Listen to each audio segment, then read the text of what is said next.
doctor is the one who was picked to replace Martin King, but Jesse is the one he trained.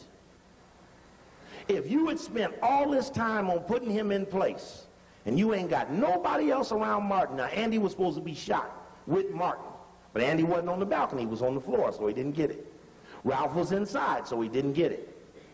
Key point, if you spend all that time, and Martin's about to say you are an agent, do you understand that you got to press go on the assassination? Because now Martin is so continuously condemning you, you got wiretaps everywhere. And we know what he said about Jesse in front of everybody, but who knows what he said when it was just him and Ralph?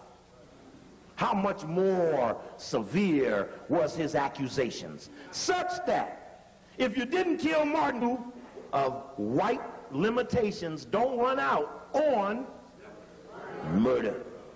Okay. Let's let this run, and then we're going to go back and look at it again in straight speed. Look at. He won a few times. Right, look at Jesse. Martin still won't acknowledge him. Usually when he finished his speech, he was covered. Yes, go back. Now I ask you, when you look at it, is that Jesus or Judas? Jesus or Judas?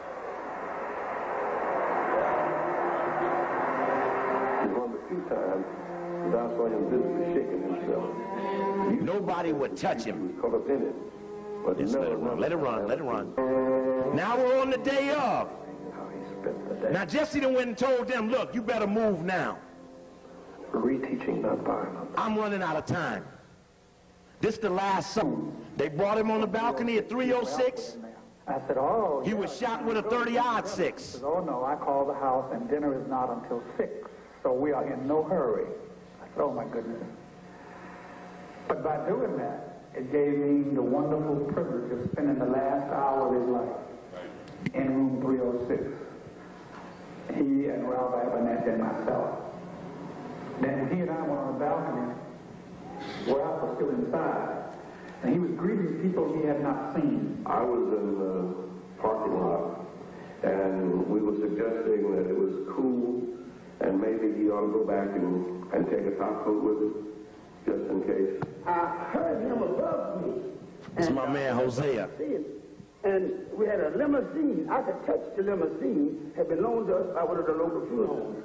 And I heard a voice, the guy who was driving the limousine. He said, Dr. King. Dr. King said, yes, so he said, although the car is on, it's chilly, I recommend you get your coat. And the last word he said, Miss Wolf, okay, Joe, get my coat. And I was done said, pow!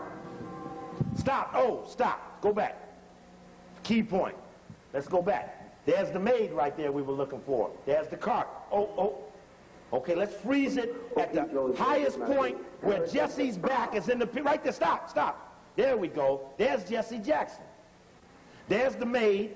There's the cart.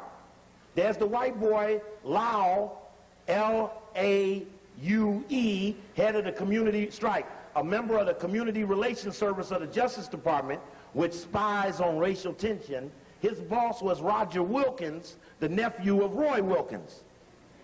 There's Muriel McCullough, the FBI, CIA, Memphis Police Department informant, who now works for the CIA. There's Martin King laying there with the towel over his face. Brother, I appreciate this pointer. This really helped out a lot. There's Ralph. There's Andy. Now, why is Jesse running up this way when everybody else came up that stairway and went that way? Because he had to make sure that room 316 and 317 didn't have no remnant of invader running out of it. Remember, he had just, see, that could have been the invaders running down that ramp right there. And when those people start that phony pointing, maybe the invaders might have went, no, down there. You understand? Because the invaders had what? Okay. Now, there's the maid. There's the cart. You see that cart? There are the wheels. You understand? At 6 o'clock, you ain't changing no beds and no motel? Check. Okay, let's let it run. There's a good shot of McCullough. There's Martin with the towel over his face. There's Martin again. I looked up and didn't see him on the balcony, except that I saw his shoes sticking out the end of the balcony.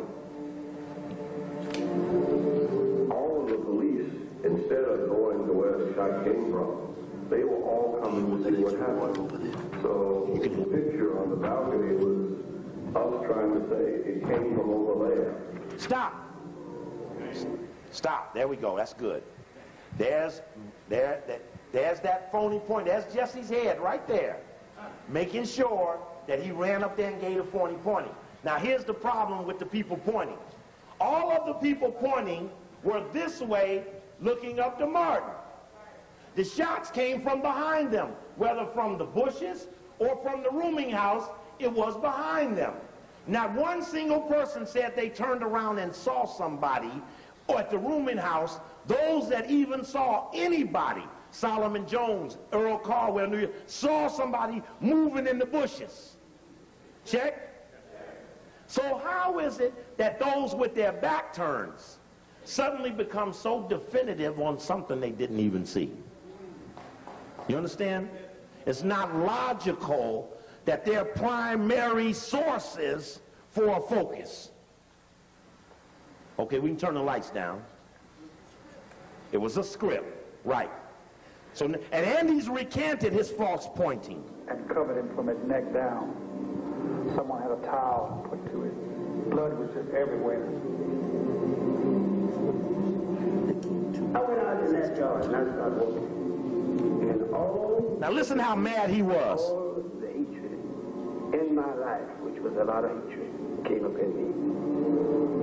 I wanted to reach into the air and take molecules, protons, electrons, and make me a gun and kill me some white people. Because I thought it was right. That's my man. And there, as you see, Stop. on the shoulders. Now what's happening?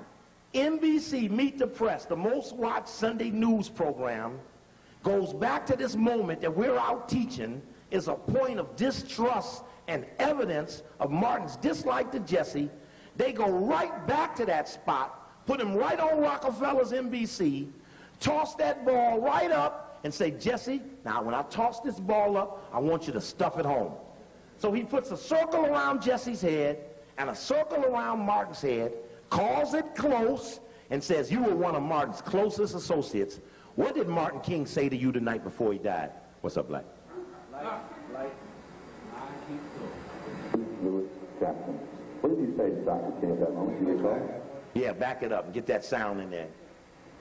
And Jesse gets to holding his eyes all up funny like in the negotiator. He gets to... So I'm happy tonight. I'm not worried about anything. I'm not fearing any man. Mine eyes have seen the glory of the Lord. As he continued to speak, he walked behind, and there, as you see, tapped on the shoulders by one Jesse Lewis Jackson. Highlights two faces and At that moment, do you recall? wipes Ralph out.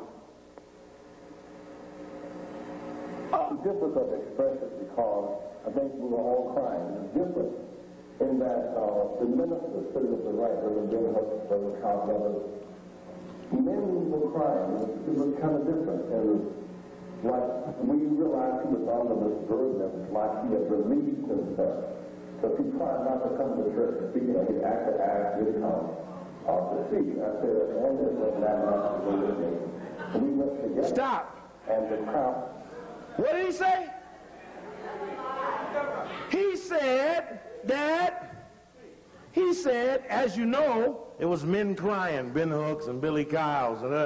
And as you know, he asked me to make that speech that night. And I said, I'll only make that speech if I can take Ralph with me. Now, here's the point.